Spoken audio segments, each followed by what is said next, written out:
시간 하나님께서 우리에게 주시는 말씀은 요한일서 4장 18절의 말씀입니다. 사랑 안에 두려움이 없고 온전한 사랑이 두려움을 내쫓나니 두려움에는 형벌이 있습니다. 두려워하는 자는 사랑 안에서 온전히 이루지 못하였느니라. 아멘. 이는 살아계신 우리 하나님의 말씀입니다. 부활절 일주일 앞둔 중보주일날 여러분과 함께 예배를 드리고 또 말씀을 나누게 돼서 감사드립니다. 오늘은 두려움을 내어쫓는 사랑이라는 제목으로 말씀을 묵상해 보고자 합니다. 여러분, 두려움이라는 것은 사실 원시 시대에는 아주 유효한 감정이었습니다.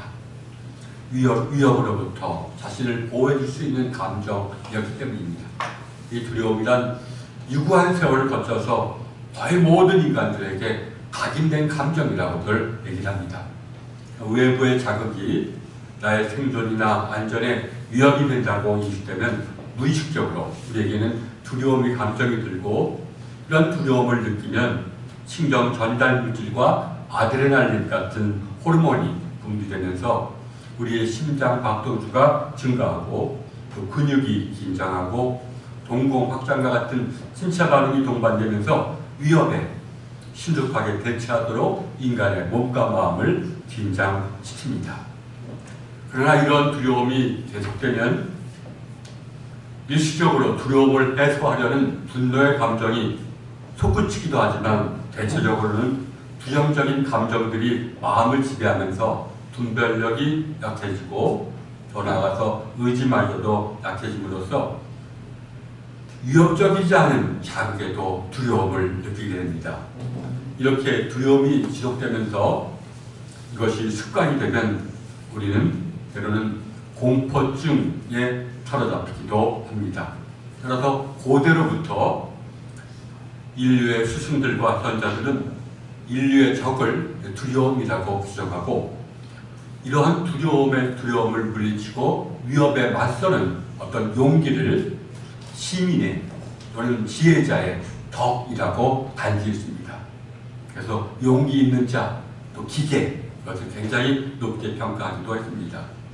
사실 성경도 두려움을 우리 인간의 적으로 규정하면서 두려움을 극복하라는 메시지를 자주 던집니다. 시편에서는 계속 이런 말이 나옵니다. 내 영혼아, 네가 어찌하여 낙심하며 어찌하여 내 속에서 불안해야 하는고. 또 하나님은 이제 약속된 땅으로 나아가려는 여호수아에게 강하고 담대하라, 두려워 말라 라고 말씀을 전하십니다.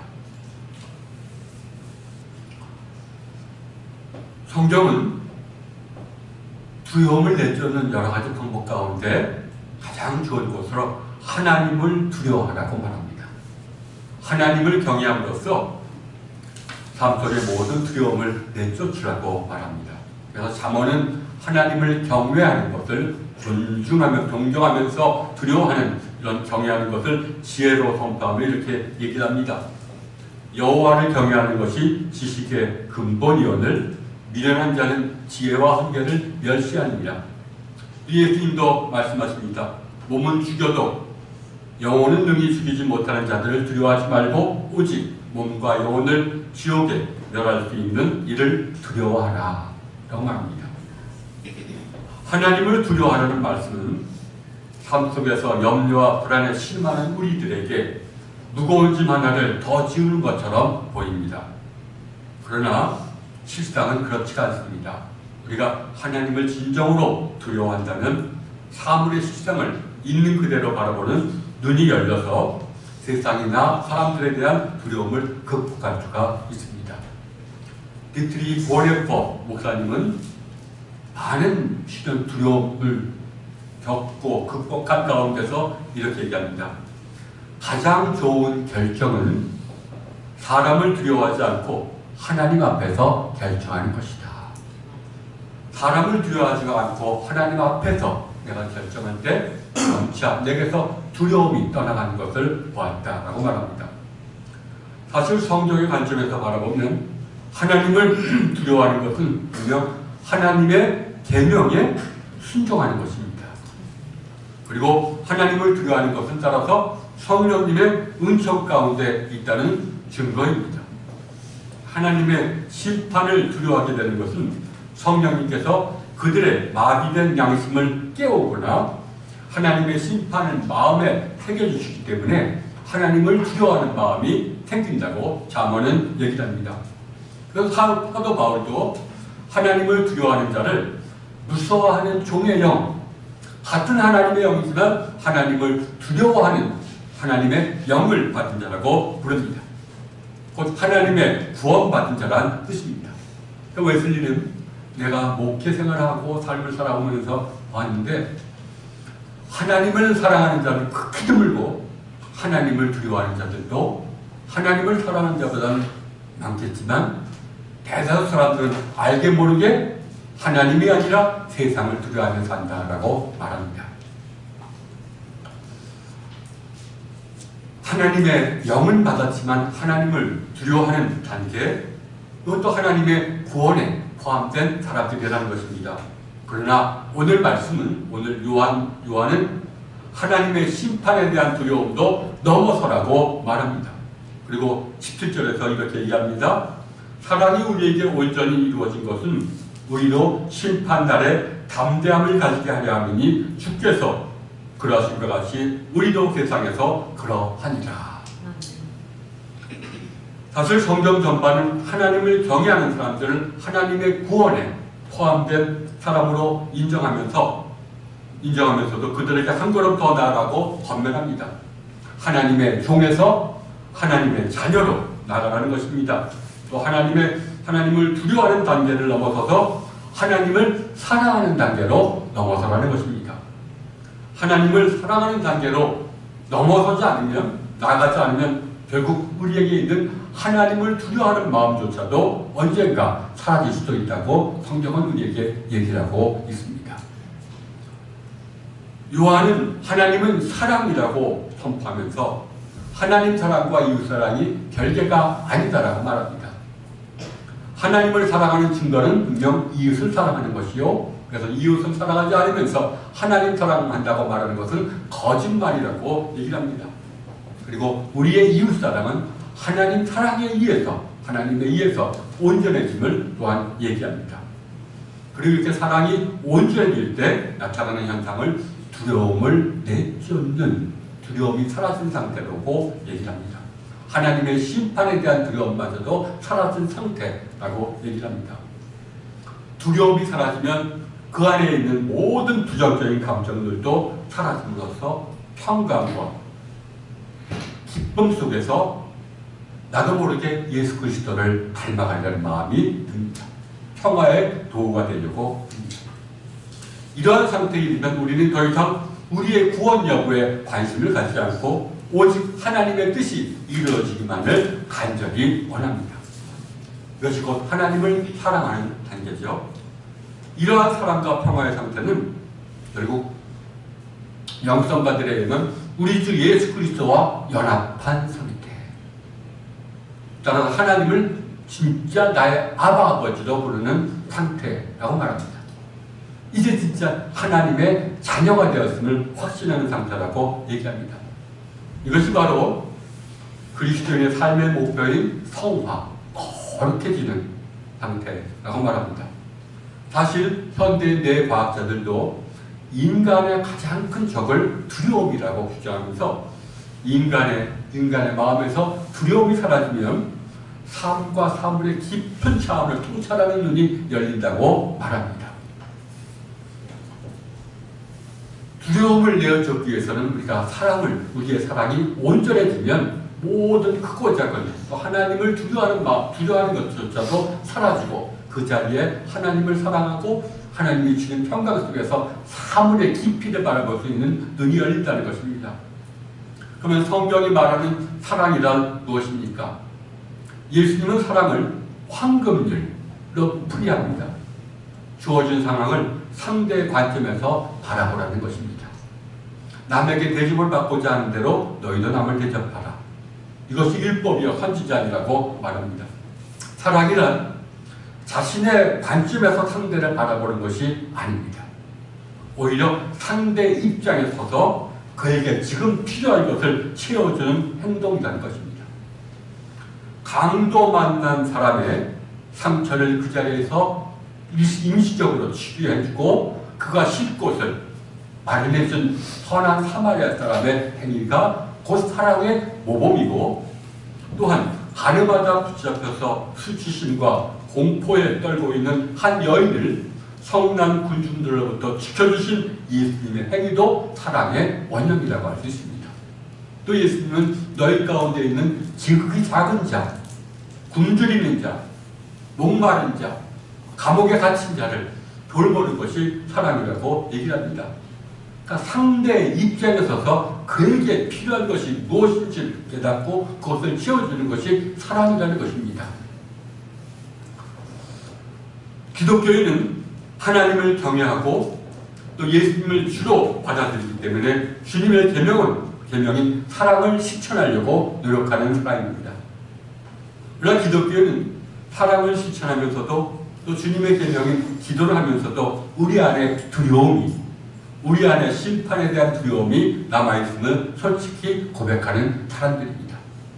다시 말해 하나님을 경외하고 그리스도를 주님으로 고백하지만 우리의 사랑과 기도가 온전하지 못함을 인정하는 사람들입니다. 그리스도인은 사도 바울의 고백과 같이 내가 이미 얻었다 함도 아니요 온전히 이루었다 함도 아니라 오직 내가 그리스도 예수께 잡힌 바 된 그것을 잡으려고 달려가노라고 고백하는 사람들입니다. 그러면 우리의 사랑이 어떻게 온전해질 수가 있습니까? 주님의 계명을 따라 사랑을 실천하고 기도를 하는 우리의 사랑과 기도가 어떻게 온전해질 수가 있습니까? 성경은 그리스도가 우리의 삶 속에 오실 때, 그래서 그리스도가 우리의 삶 속에서 오셔서 우리 안에서 하나님을 신뢰하는 믿음, 그 사랑의 열매를 맺는 믿음을 우리 안에서 창조해 주실 때 우리의 사랑과 기도가 온전해질 수가 있다는 것입니다. 우리의 힘만으로는 우리의 기도와 사랑이 온전해지지 못하고 오직 주님이 오셔서 우리 안에 하나님을 신뢰하는 믿음을 창조해 주실 때, 그리고 사랑으로서의 역사하는 믿음을 우리 안에서 선사해 주실 때 우리가 우리의 사랑과 기도가 온전해질 수가 있다는 것입니다. 그때 우리가 비로소 예수님처럼 가늠한 여인을 성난 군중으로부터 지켜주기도 하고 자기를 자기보다 먼저 지극히 작은 자를 먼저 돌아보고 그에게 필요한 것을 채워줄 수 있는 용기를 갖게 된다는 것입니다. 따라서 바울은 기독교인의 정체성을 선을 행하며 그리스도를 기다리는 자로 규정합니다.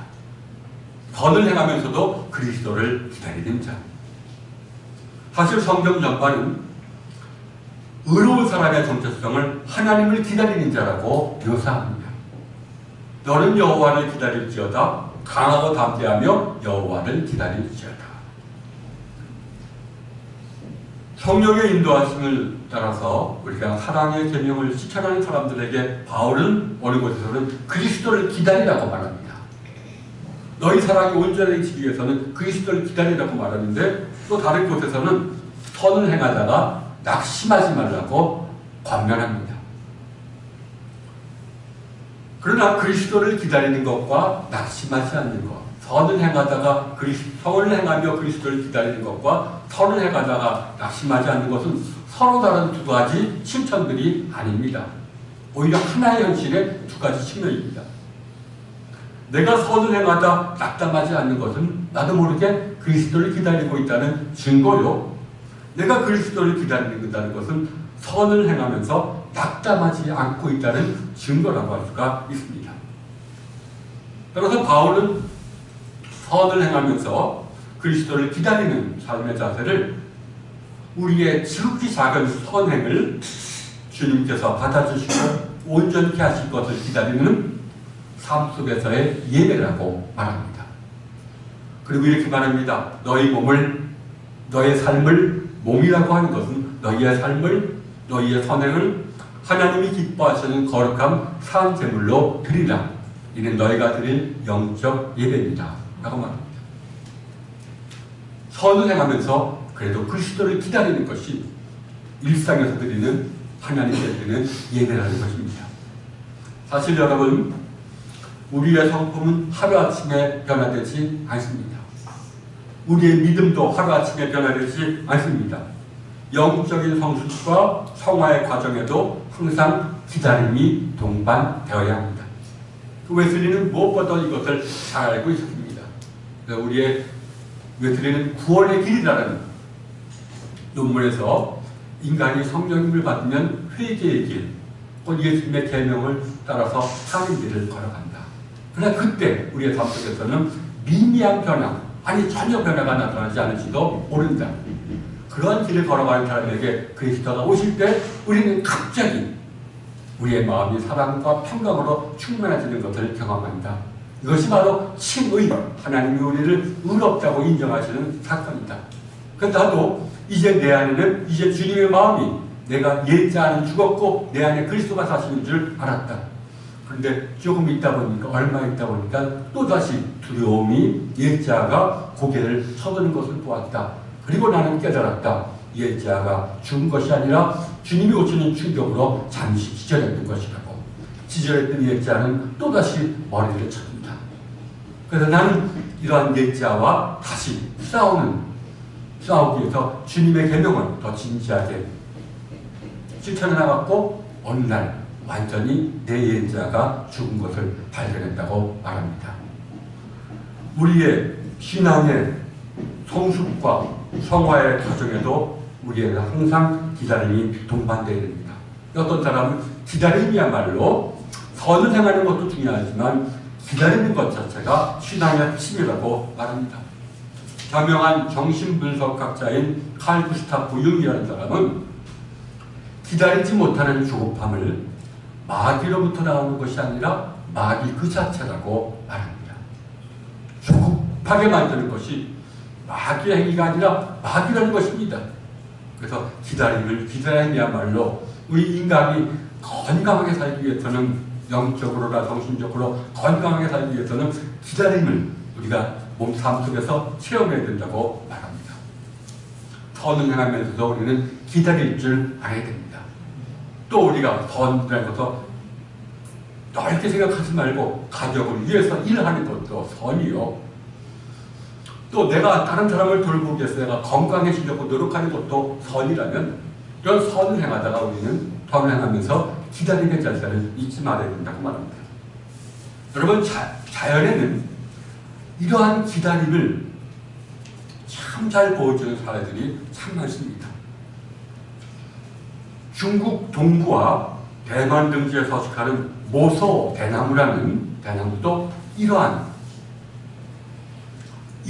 기다림의 미학을 보여주는 것 가운데 하나의 예입니다. 여러분, 모소 대나무는 농부가 씨앗을 심고 물을 주고 정성껏 가꾸어도 처음 4년 동안은 고작 땅이 3cm밖에 새싹이 나오지 않는다고 말합니다. 겉으로 보기에는 성장이 멈추고 심지어 죽은 것은 아닌지 의심하게 만들 정도입니다. 하지만 이 시기 동안 모소 대나무는 성장을 멈춘 것이 아니라 땅 위로 올라가는 대신 땅속 깊은 곳으로 뿌리를 내리고 뿌리를 곳곳으로 뻗어나가는 작업에 모든 에너지를 집중시키고 있었을 것입니다. 수직 성장을 포기하고 땅 속으로,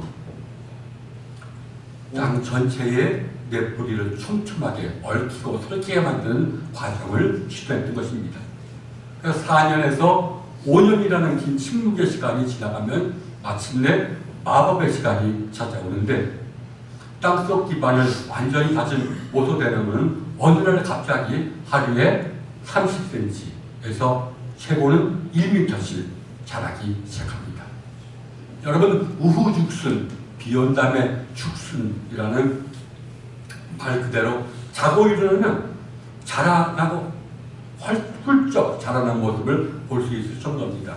이 시기에는 대나무가 자라는 소리가 들릴 정도고, 불과 6주 만에 15m에서 25m 높이까지 도달해서 울창한 숲을 이룬다고 말합니다. 모소 대나무가 단기간에 거대한 숲을 이루는 비결은 바로 지난 4년간 보이지 않는 땅 속에서 촘촘하게 뻗어나간 뿌리를 촘촘하게 뻗어나가는 활동에 있었습니다. 15에서 25m 높이의 줄기를 지탱하고 거센 비바람에도 쓰러지지 않으려면 그만큼 깊고 넓은 뿌리 네트워크가 필수적이기 때문입니다. 여러분, 속도와 효율을 중시하는 현대사회에서 이러한 자연이 우리에게 보여주는 가르침은 참 우리에게 깊은 울림을 줍니다. 우리는 종종 빠른 성공을 미덕으로 여기고 노력에 대한 보상이 즉각적으로 주어지지 않으면 쉽게 포기합니다. 기도와 사랑을 실천할 때에도 당장에 보이는 성과가 없으면 포기해버리는 경우가 많습니다. 하지만 이 자연인 모서대나무는 진정한 성장을 위해서는 반드시 기다림의 시간이 필요하다는 진리를 우리에게 일깨워줍니다. 보이지 않는 곳에서 뿌리를 내리는 시간은 결코 무의미한 시간이 아니라 더 높이 날아오르기 위한 필수적인 준비 단계입니다. 마찬가지로 우리가 성령의 인도하심을 받아서 기도와 사랑을 미약하나마 실천하고 있다면 우리의 삶 속에 눈에 띄는 변화가 나타나지 않는다고 결코 실망하거나 낙담해서는 안 됩니다. 바로 이 시기는 우리가 행하는 작은 선, 우리의 기도와 자비가 우리의 삶 속에 깊이 뿌리를 내리는 시기이기 때문입니다. 뿌리가 온전히 내리면 그리스도께서 우리에게 두려움을 내쫓는 사랑의 신비, 곧 우리 안에 계시는 그리스도의 생명이 우리의 삶 속에서 발현되는 신비를 우리에게 보여주실 것이라고 영성가들은 한결같이 얘기를 합니다. 이를 따라서 우리가 선을 향한다면 신실하게 그리스도를 기다리는 일이 필요하다는 것입니다. 우리 사랑하는 성도 여러분, 특히나 세상적인 일보다 신앙의 일에서 우리가 기도하는데도 사랑을 하는데도 우리에게 현저한 변화가 잘 나타나지 않습니다. 쉽게 낙담하거나 다른 방법을 찾으려고 하기도 합니다. 그러나 이때 바울은 말합니다. 선을 행하다가 낙심하지 마시오. 선을 행하면서 그리스도를 기다리십시오. 결국 그리스도께서 오셔서 우리의 사랑을, 우리의 작은 선행을 완성시켜 주셔야지 그것이 이루는 것입니다. 존 오웬이라는 사람은 이렇게 얘기합니다. 죄와 싸워서 우리가 승리할 때 우리가 온전히 주님의 사랑이 충만해지는데 죄와 싸우는 나의 역할은 미미하다. 중요한 것은 내가 아니라 그리스도께서 내 안에서 죄에 대해서 승리하시는 사건이 중요하다는 것입니다. 낙담하지 않고 그리스도를 기다리는 것이, 그리스도를 기다리면서 낙담하지 않는 것이 그래서 중요하다는 것입니다. 사랑하는 성도 여러분, 우리의 기도와 사랑이 당장 보이는 효과를 나타내지 않는 것은 어찌 보면 보이지 않는 곳에서 뿌리를 내리는 시간입니다. 뿌리가 온전히 내려지면 우리를 우리보다 더 잘하시는 그리스도께서 우리 안에서 우리의 사랑을 완성시켜 주실 것입니다. 그때 비로소 우리는 두려움을 내쫓는 사랑이라는 것이 이런 것이구나 라는 것을 알고 앞서가신 우리 예수 그리스도를 닮아가는 삶을 하게 됩니다. 우리 안에서 우리가 아니라 그리스도가 승리하실 때 우리가 참된 행복을 느끼고, 우리 안에서 우리가 아니라 그리스도께서 승리하실 때 두려움을 내쫓는 신비가 이루어지는 법입니다. 사랑하는 성도 여러분, 우리 종려 주일과 고난 주간에 이러한 말씀의 진리가 여러분의 삶 속에서 구현되기를 주님의 이름으로 축원합니다.